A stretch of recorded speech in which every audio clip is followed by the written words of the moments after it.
வணக்கம்.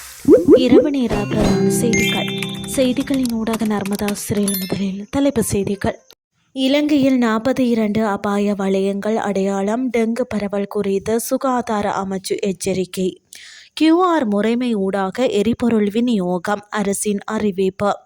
ஈரான் மீது புதிய தடைகளை அறிவித்த அமெரிக்கா வெளியாகிய முக்கிய நோக்கம். இனி விரிவான செய்திகள்.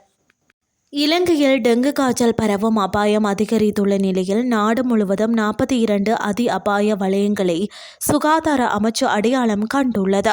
தேசிய டெங்கு கட்டுப்பாட்டு பிரிவின் தரவுகளின்படி இந்த ஆண்டின் இதுவரையான காலப்பகுதியில் மாத்திரம் 27,465 டெங்கு நோயாளர்கள் பதிவாகியுள்ளதுடன் 14 மரணங்களும் சம்பவித்துள்ளன.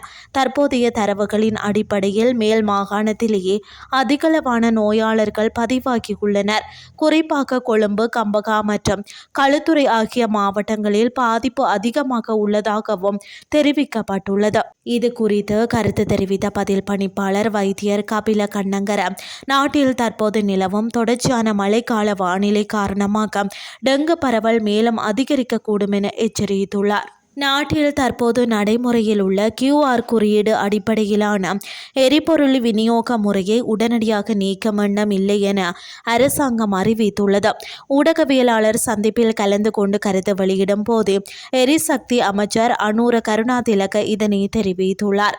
வரிசைகள் ஏற்படுவதை தவிர்ப்பதற்கும் மக்கள் மத்தியில் பீதி கலர்ந்த கொள்வனவை தடுப்பதற்கும் இந்த முறைமை உதவியாக உள்ளமை போன்ற காரணங்களால் QR முறைமையை தொடர்வதாகவும் எதிர்காலத்தில் எரிபொருள் கோட்டாக்களை அதிகரிப்பது குறித்து பரிசீலிக்கப்படலாம் என்றும் அவர் குறிப்பிட்டுள்ளார்.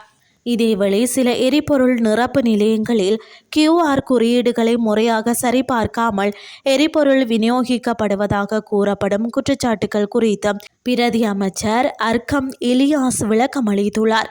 எரிபொருள் விநியோக முறைமையை அமைச்சு தொடர்ச்சியாக கண்காணித்து வருகிறது.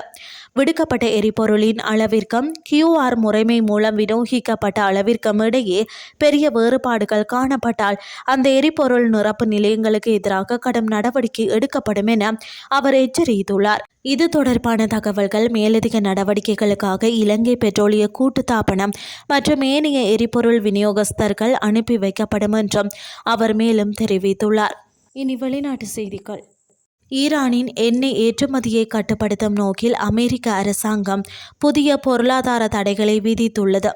ஈரானில் இருந்து சீனாவுக்கு எண்ணெய் கொண்டு செல்வதற்கு உதவியாக 3 நபர்கள் மற்றும் 9 நிறுவனங்கள் மீது திங்கட்கிழமை அன்று இந்த தடைகள் அறிவிக்கப்பட்டன. இதில் கோங்காங்கை சேர்ந்த 4 நிறுவனங்கள், ஐக்கிய அரபு அமீரகத்தை சேர்ந்த 4 நிறுவனங்கள் மற்றும் ஓமானை சேர்ந்த ஒரு நிறுவனம் ஆகியவை அடங்குவதாக தெரிவிக்கப்படுகிறது. ஈரானிய புரட்சிகர காவல் படை போலி நிறுவனங்களை பயன்படுத்தி சீனாவுக்கு எண்ணெய் விற்பனை செய்வதை தடுப்பதே இந்த அமெரிக்க தடைகளின் முக்கிய நோக்கமாக கருதப்படுகிறது. ட்ரோன்கள் மற்றும் ஏவுகணைகள் தயாரிப்பதற்கான உதிரி பாகங்களை ஈரான் கொள்முதல் செய்வதற்கு உதவிய நிறுவனங்கள் மீது கடந்த வெள்ளிக்கிழமை தடைகள் விதிக்கப்பட்டதை தொடர்ந்து தற்போது இந்த நடவடிக்கை எடுக்கப்பட்டுள்ளதாக தெரிவிக்கப்படுகிறது. செய்திகள் யாவும் நிறைவடைகின்றது.